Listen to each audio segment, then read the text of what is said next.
machine farms 4.0.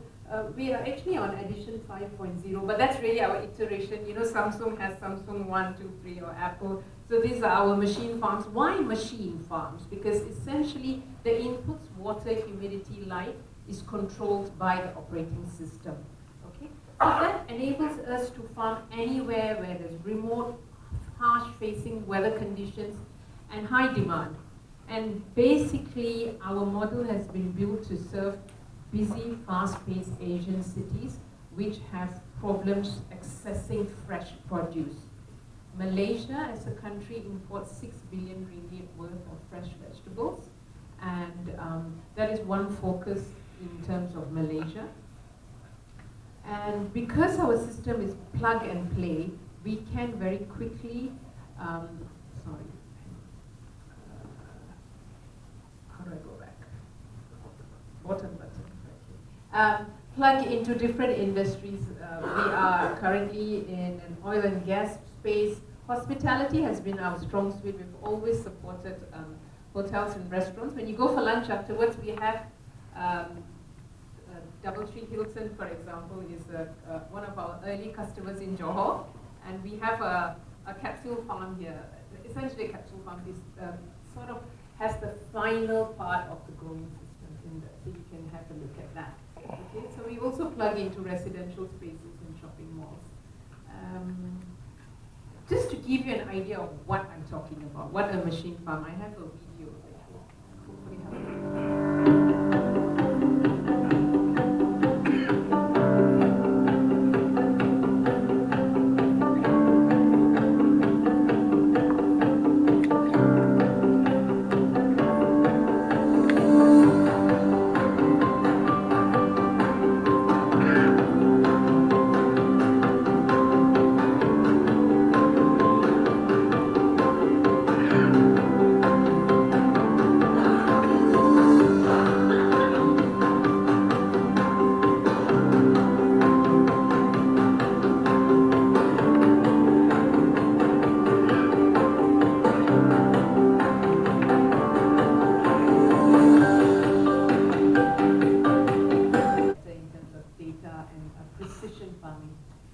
Enables us to develop local ecosystems.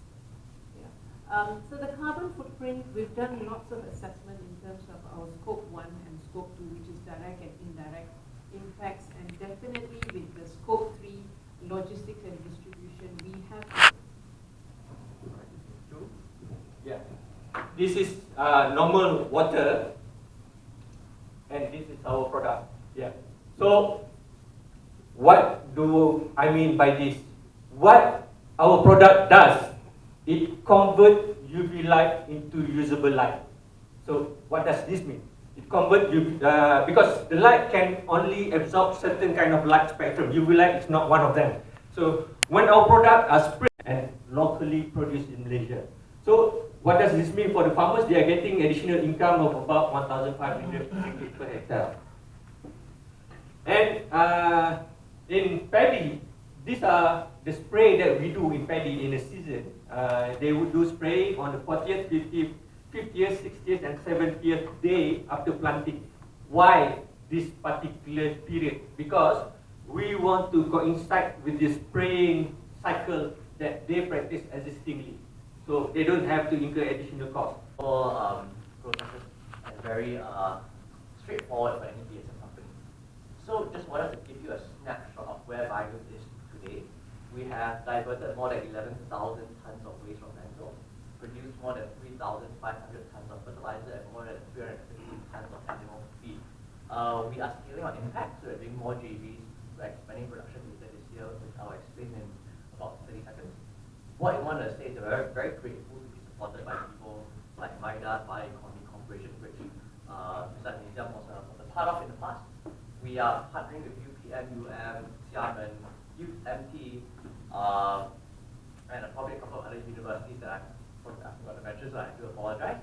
We are very lucky to have been supported by Yayasan Hasana, SME Corp, Cradle, Magic, and now Alliance Bank to give us some amount of money for us to boost and supercharge our growth. We, as mentioned, are the only Malaysian-owned company which has GMP funding, CCP. So that's why our US market and Europe market And finally, I'd like to spend some time talking about our collaboration industry. So the PSO industry as a whole is not really a very big one, but we have partnered with Yenta, the listed company based out of Penang, to do a much bigger facility. So that'll be a 50-ton to 60-ton per day facility, and that's all for wheat mills. So the idea is to expand in a similar manner. There are a lot of palm oil mills that are interested to manage their waste more sustainably, both from an MSPO angle. The RSPO angle, I don't think many palm oil mills will want to achieve RSPO yet, but MSPO also, they have a certain requirement for waste management. So these are the areas that Bahru is looking to expand in. So Yenta is the biggest black certified buyer in Malaysia currently, so they're partnering with them to do their own facility. And Green Lagoon Technologies is the second largest biogas operator in Malaysia as well. So they do biogas for all the palm oil mills. Their idea is to become a one-stop solution for palm oil mill management, waste management, and we are part of their story. So we are very lucky to be partnering with two quite big giants in the animal feed and palm oil industry, and we hope to leverage this by going to other parts of Malaysia. So now we're in Perak. Johor is actually an exciting one, but quite contested. Bahru is quite uncontested. East Malaysia is quite uncontested. So these are the areas that Bahru will be looking to expand in, and hopefully we will achieve that. Okay, so I know that we can go. We press down to go back, right? Yes, excellent. So a partner with 99 Speed Mart can manage their waste as well. This is our higher profile deal, but actually it represents only 5% of the waste that we do. So, but that's what we always push forward, because palm oil mills less exciting, 99 Speed Mart more exciting. So you'll see a video about that later. Okay, so in terms of the challenges facing the industry, right? I won't say VSF is so exciting, everyone should go in. I think you need to be very cautious when you think about VSF. A lot of companies have raised a lot of money, like $200 million US, $300 million US, but then they fail. These companies are mainly based in the West, and the reason of failure is quite actually obvious if you think about farming. It's not a high profit margin business, and you're getting the Westerners to do it. It's not cheap. So ultimately, you still see farming going back to Asia. So actually, a place like Malaysia is cheaper than China because we don't have 4 seasons. So the insects that we rear is really tropical. Now, having said that, it's not to say it's easy as well, but it's easier. So one thing that people always think about is food waste. Hey, I'm going to have a lot of restaurant waste, hospitality waste. We send a lot of waste to landfill. Let's send it to a black certified farm instead. That's always been the general conversation.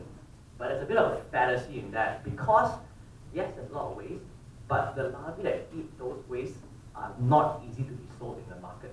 The nutrients vary a lot. So for example, if you talk about food waste, and food waste differs every day, you get different larvae coming out every day as well. So that's why for us, we focus on palm oil byproduct. I think from Carbotech perspective, because when we first come up with a product, we are the first of its kind.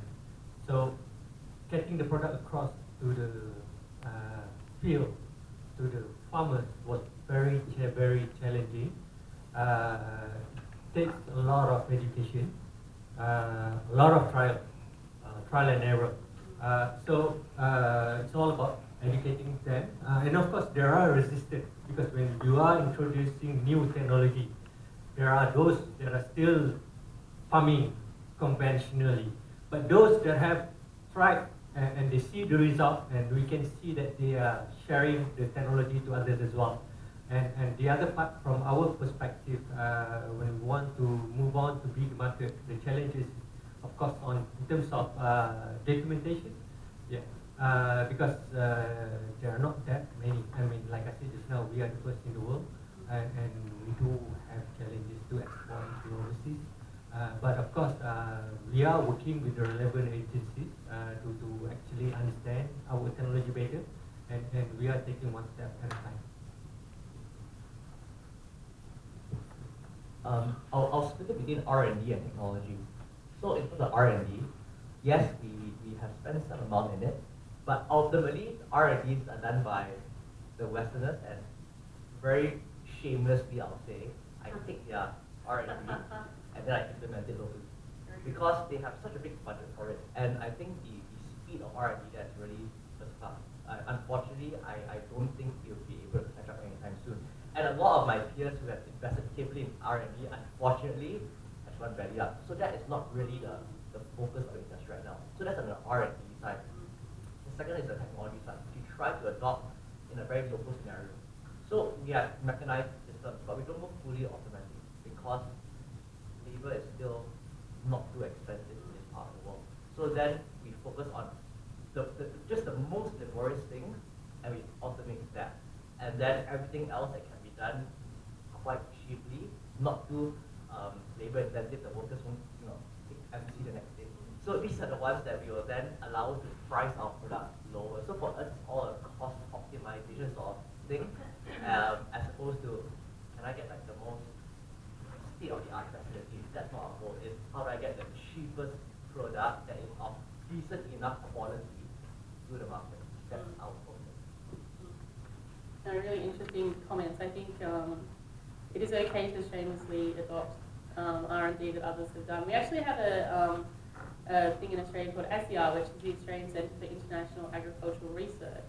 And their whole existence is about helping other countries, and most of their focus has been in Asia Pacific and Africa, to take technologies that have been developed in Australia and other places and adapt them to local circumstances. So they do a lot of work. I think they've done projects in like 170 countries. They don't have any, 170 projects in, I can't remember how many countries, I'm sorry, but we don't have any current ones in Malaysia, but I think we should try to definitely get one. I might just pause there to see, are there any questions, burning questions from the audience? Anyone wants to put their hand up and ask either a general question or a specific question for any of our panelists? Sure.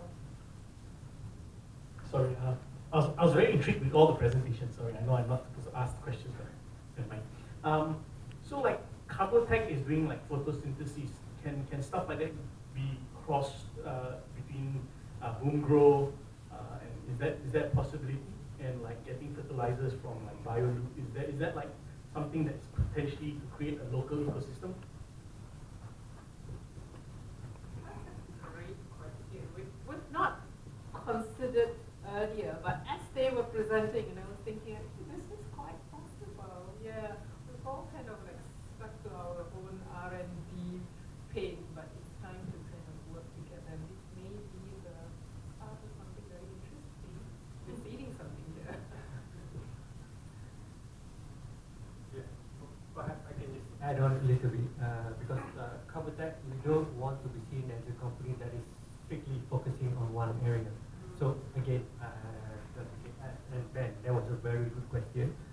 We would like to collaborate with an entity startup like Boom Grow and Bioloop because at the end of the day, when we go to the farmers, we would want to be offering one-stop solution. So meaning, again, our product is not covering everything. So when we go to you, if you have a farm, we would want to be offering Bioloop product as well. We would want to be offering technology being done by Boom Grow as well. So these are the areas that we are working on at the moment.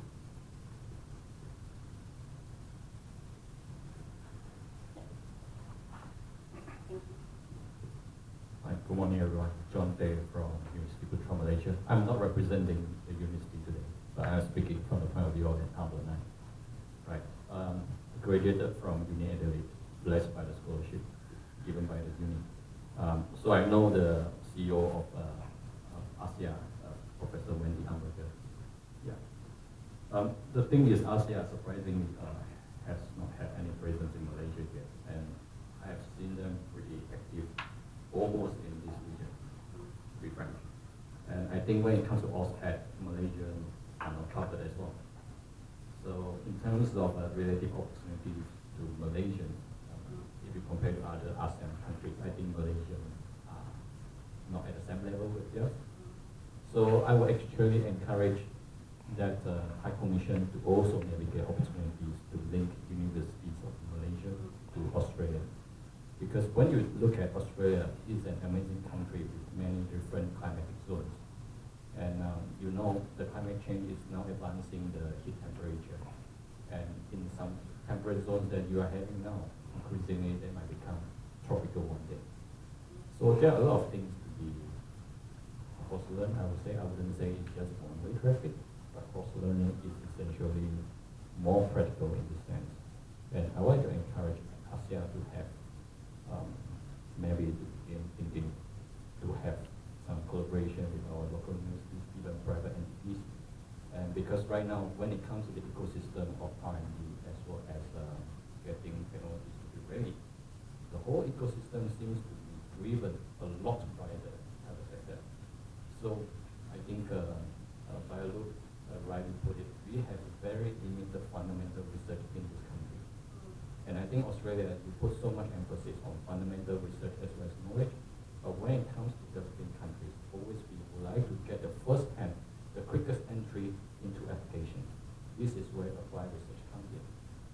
But how you actually leverage on the fundamental knowledge and build up yourself so that you can accelerate your technology programs, that essentially will have to build on the fundamental research. So you could find your way to integrate better with Malaysia based on your strength in fundamental research, especially I like the point on technological adaptation because I work in this area. And we often see that we are hungry for technology, but technologies are so slow adapting to, for example, small, not for example, in particular to small. So we find that kind of need as well as niche that Australia can actually tap on. And I think Bahru can give you already a very good example how much they struggle and how many people they spoke to before they managed to complete them. And I certainly feel them because I come from UPM and they also PhD. And they are still engaging with some of my colleagues. So I would like to encourage broader thinking how to navigate Australian resources as well as Malaysian resources. So we look forward to more collaborative. Thank you. And for sure, we want more diverse talent. Like what I said, building the farming company of today is so different from the farming company of yesterday. We are getting people from very diverse industries to talk together, and we are open to all sorts of arrangements. Malaysians who study with different backgrounds, but also short-term possibilities with Australians anywhere, because we've talked to all the universities as well, Adelaide, for example, to look at research. So we are open to all kinds of opportunities and pathways.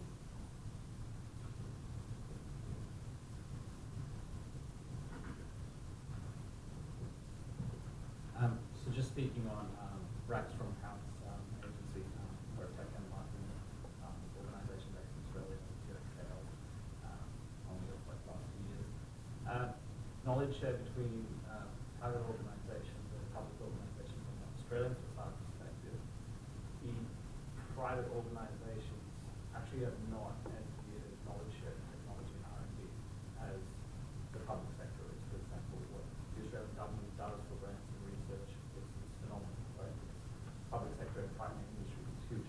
What I think, what I've noticed personally coming into Malaysia, the delta is in that what you're finding in your engineering skills. There's a significant delta in just language stacks and how people are working, but also in what industry they're applied for. And then doing some research, just coming to this event and then doing some research with what Meranti is doing, some of the other things.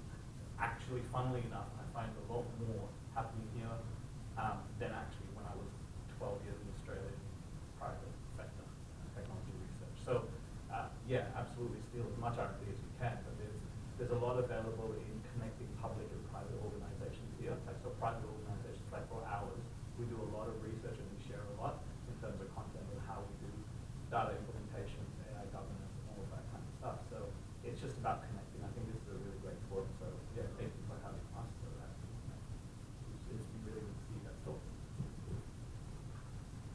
Thank you. Other questions? Sorry, if I may just say something Yeah, of course. on the talent front just now. Running a startup, I try to implement change, and at the same time, I find like when I look at talent, especially non-local talent, for me, it's a bit hard to accept it. One area, because I'm not probably not smart enough to understand the language they're speaking in terms of AI, IoT is quite not new, but because of the latest. No, but the reason I say that is because when my team and I built the company, it's very much based on the talent that we already have. So we're not doing rocket science, and it's more of not really empowering local talent, because I think that's a bit too noble a mission for me. But it's more of, okay, this is here, so how do I make use of what's already there instead of trying to find talent overseas? Again, it's all a cost optimization structure for the company. So then we have people from overseas applying for positions in a small company of ours, and try as I might, I am not able to find a possible role.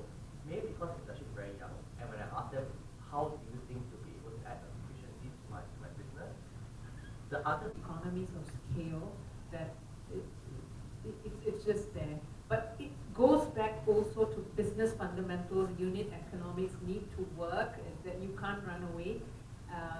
So at farm level, you must be profitable, and you need to show all that, numbers. And the third point I will make is also, well, it is really, really hard to talk to stakeholders about agriculture. It's just not an easy conversation, because when we can talk about impact and sustainability, one part is government stakeholders who have, I think the challenge for government is you don't have a one-size-fits-all stakeholder. You have the farmers, you have the technologies, you have these large companies, so, and all this regulation that needs to happen. And then you have the market that also you need to meet the cost. And I have an investor board that's also, very target-driven. And it's convincing, I also find it very interesting that we are educating investors who are very aware of e-commerce or fintech, but much less aware of agri-tech. So it's part of our responsibility. I feel that investors need to look at this industry, because when they start pumping money in that industry, it will transform and it will create the value that we need, not just in Malaysia, but Asia Pacific. And if we don't think very seriously about our farmers, we will fail. Thank you. That's three things that I would want to touch on. The first is that you really have to network and collaborate a lot. Secondly, you have to be resilient, because you're going to be facing a lot of hurdles, be it from private perspective, government perspective. So you really have to be creative. And last but not least, whatever that you do, it has to relate to sustainability, because these are the key agenda that everyone is talking. So what you do, you have to relate yourself to sustainability. Yeah. Excellent. Thank you very much. Wonderful comments. One more chance for questions from the audience. Anyone? Any final thoughts, comments from anyone? No?